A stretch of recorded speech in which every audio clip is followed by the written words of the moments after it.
This is the 217 Recovery Podcast with Corey Winfield. Stuff went numb that shouldn't go numb, you know what I'm saying? I was like, what is going on? No, I don't. No, you don't. And co-host Marnie Winfield. It was kind of an awkward thing. He's like, would you guys want to come along? Can you get away to come to the island? I'm like, yeah, we just got back from there. It is the 22nd of May, 2023. My name's Corey Winfield. Marnie not with us today, but I do have special guests as we podcast from the North Studio today. Mitchell O'Brien. Mitchell, how are you today? I am doing wonderful. Adam Stevens, how are you doing today? Fantastic. Excellent.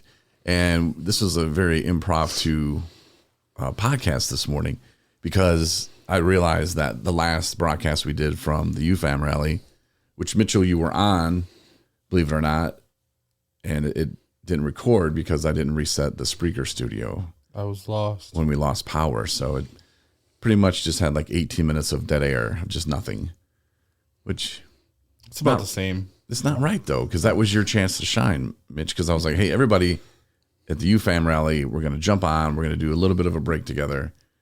And that was your moment to shine. And you said the most amazing things during that, of course. And then it didn't record. So I'll give you another chance.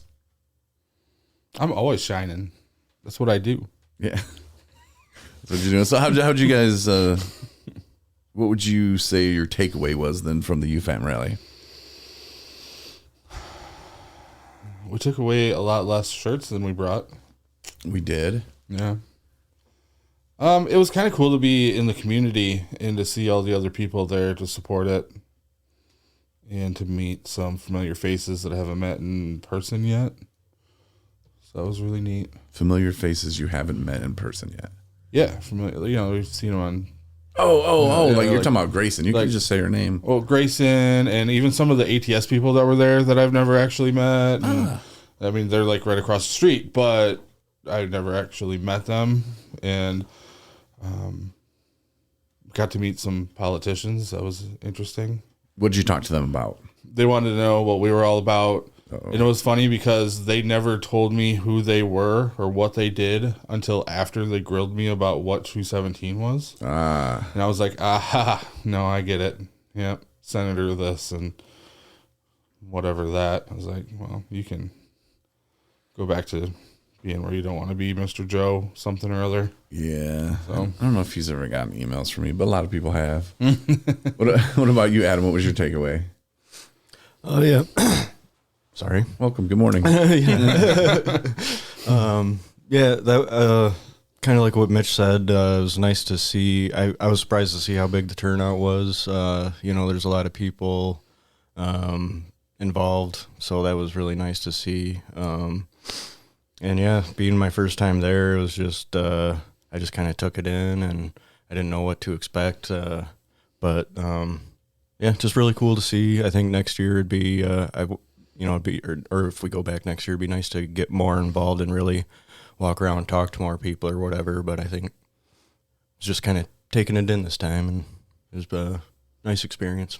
Yeah, Cool neither one of you guys were tasked with the wireless. Yeah. And I figured that'd be a little much for you guys. And it was both of your first time there. So it was, you just kind of take it in and just kind of like next year when we go, you'll know what to expect, kind of, hey, this is where we're going to set up. And I really want that back alley to be podcast alley. Or not that back alley, but kind of where we were, and then of course, reservation conversation, they were next to us. And if we could get a couple more podcasts back there, I think that would be a lot of fun. It would be. The Front Lawn podcast. Podcast row. Intermingle, go from different ones, yeah. Oh, yeah. And it was like last year, where we were, when we were trying to broadcast, you could hear it through the microphones and everything, So where we were this year, I think it was a lot better. We just got to get that wireless mic dialed in, right? I don't know why it wasn't. Maybe I need to switch channels. I don't know. Yeah, you guys really Tyrone and Justin really took the getting out and talking to people to a new level for me. Thanks. That was interesting. Fun. It was fun. And we had dinner with my old friend, Ron Robinson, and he worked with me at a couple of radio stations. And he started kind of laughing when Marnie was like, yeah, well, Corey, he had the guys out with the wireless, and he was like, oh yeah. He's like, that's Corey's thing right there, man. He's like, I bet it was very entertaining. And I was like, well, it depends who you ask, you know. Marnie was cringing sometimes of some of the stuff I was saying to ask, but you get in this different mode, especially because you're not the one asking it. I swear, and it makes me feel like, well, I'm not going to get in trouble if I tell Justin to ask this person this, even though it's politically not correct or whatever. It just takes over my brain, and like it took me a couple days to get out of that. I was even telling Marnie, hey, tell that lady this, and she's like, what are you talking about? We're in the elevator. I'm not saying that to that lady. And it took me a minute though to kind of get out of that mindset of, hey, say this to that person or say this to this person. But when I finally did, it's like, okay, I need to go apologize.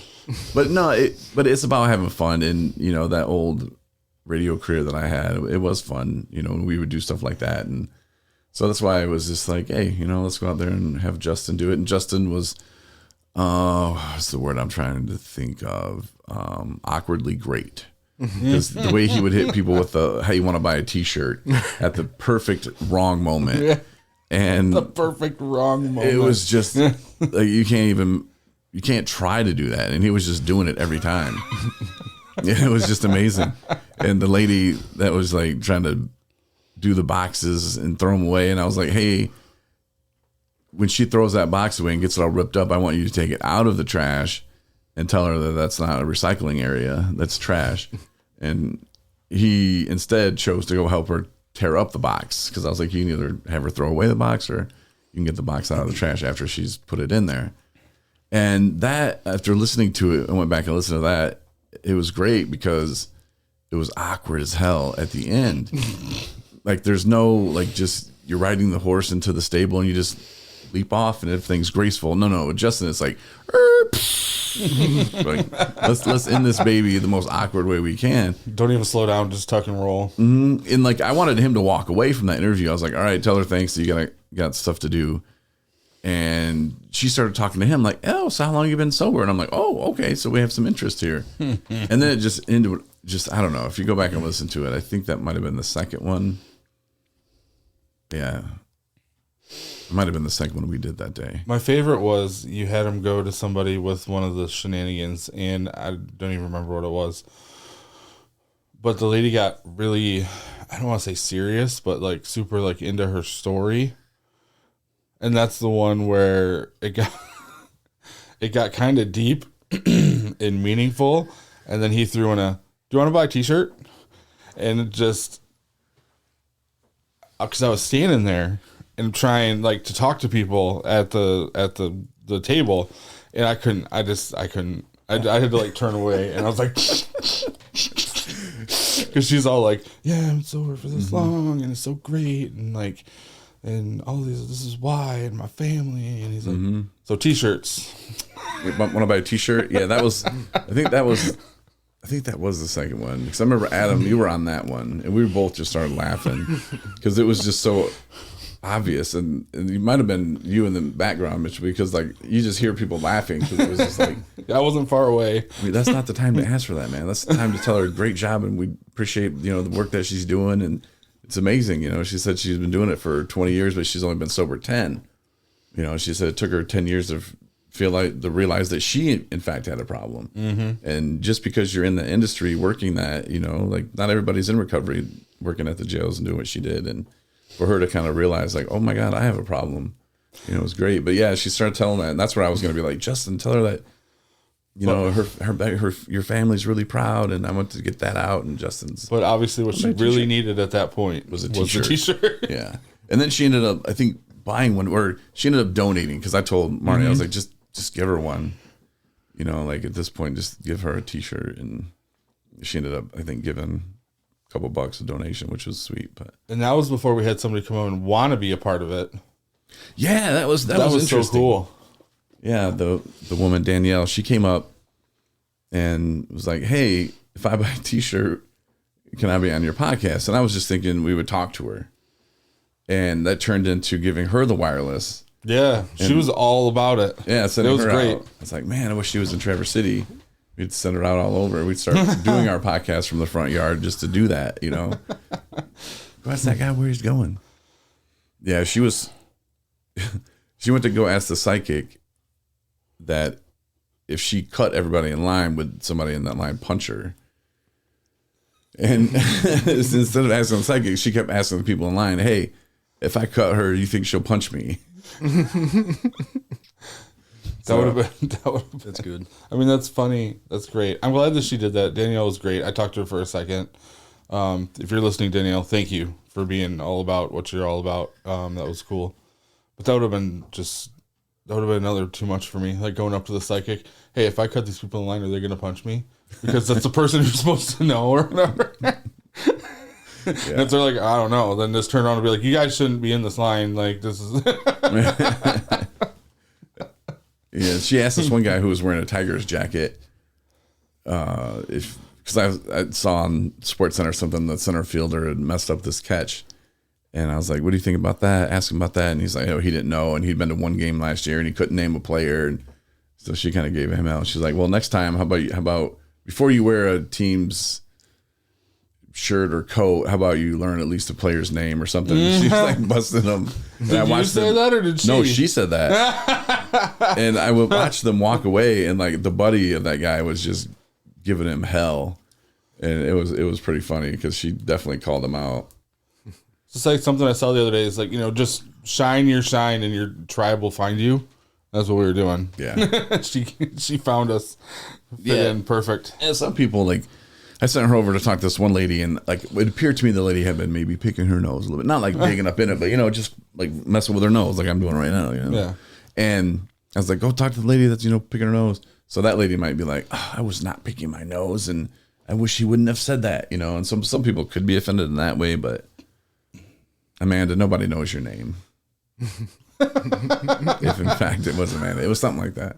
But don't take it personal is what I would say, and be a part of the fun and just try to go along with what we do. And I used the B word a couple times, but I was just like hey, like, what's up, bitches? Like, yeah, I don't know, like stuff I was trying to get Tyrone or Justin to say, but it's just part of the fun. It wasn't me. I gave that little bit of leeway for Satan to get in there, and he jumped right in. Over. I don't know. And it's funny when you're dealing with people in recovery, because we've been through so much, and so some people don't get offended as easy, and then some people fly off the handle really easy, and it's kind of weird how they went. Like we had this one guy. There's this. A house, and they came over, and they were super awesome. We're selling them stuff and giving them a deal, and this one guy comes over and he's like, I got whatever, can you make change? And at first we're like, no. He got so pissed, and then we're like, and then Marnie's like, wait, hold on. He's like, nope, and just like walked away, and she's like, no, we can, and she like went after, and he's like, nope. I'm like, bro, like you were just all about it. Let us figure it out. It wasn't that big of a deal. Well, then you can do like, what we're doing was asking questions and being silly and joking around, and people are just like cool about it. And so it was interesting. Some people, like that guy, clearly had some other issues, and no, we don't make changes. It's not what we do. And we're not a grocery store, like we don't have to be, like a change maker to people. Not that grocery stores have to be, but yeah, no, like his expectations are like, that was on that guy. If I were to break down that situation, I would say that's on that guy. He didn't get what he wanted, so that made him mad. Okay, well, I hope he, can figure that out in his life, because there's going to be a lot of things that he can't control and a lot of outcomes that aren't going to be in his favor. And to just flip somebody off and walk away isn't really the way to handle that. You got to give them a microphone and start making fun of their shirts and stuff. That's how you handle it. A little smile, and like, nothing you can do about those people, man. They're out there all over. And the fact that we could have fun with people while they were out there, and most of the people did understand, most people get it. But I've been at places where people, and it used to be a friend of mine, and she'd like get real upset when I would swear or something, and I'm like, oh, trust me, like you've you've said, heard, and done worse than that word, okay? And she'd still just be like, and I don't know if that's like taking other people's inventory or if that's really standing up for what you believe in. Because if you don't like something, you can change it by leaving the situation. You know, if she doesn't like how I talk or how I speak, then she doesn't have to like invite me over to her house. You know, like you can do things like that. Mm-hmm. I feel like an honorable mention for the day of UFAM was when Adam and I got to go on our little jaunt around the tents to see who was out there and what was going on. Mm-hmm. And we came up and we fabricated this awesome joke that had 2 points to it. And they had these stress balls, and we found blue ones. So we left, and we were coming back, one with blue balls.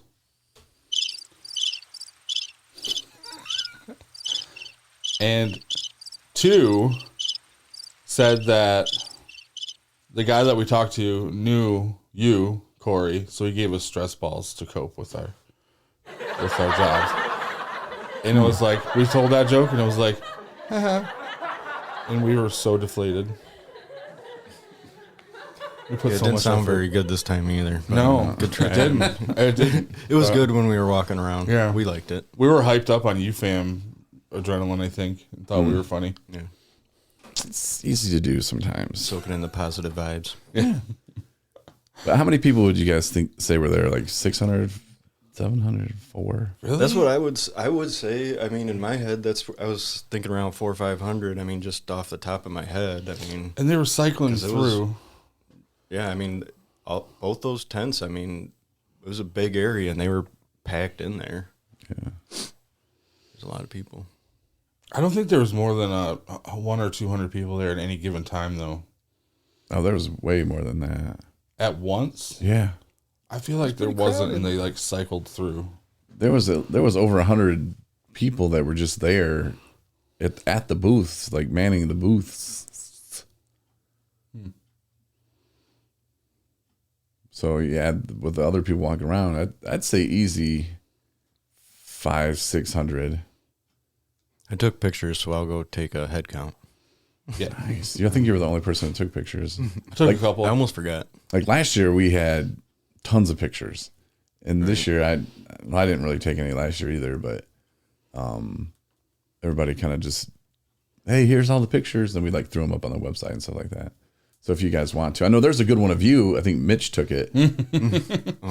Yeah. Yeah. Like a Sounds profile. You're like looking off into the distance, all stoic. Yeah, which I got to get you guys on the website today. So that's my goal. So we'll wrap the podcast up. I just wanted to do one more recap of the UFAM rally since we didn't really get to air that other one. So You lost to me. sorry, Marnie, you couldn't. I mean, Marnie had some good stuff to say too. I think you guys were making fun of me at some point. That's why I got lost. I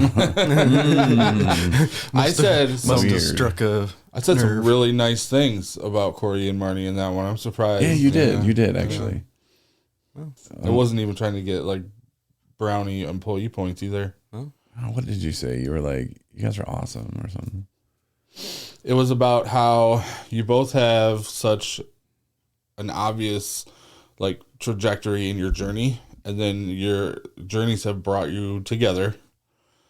And instead of one absorbing the other, you've become one, and you're still both blossoming, but together.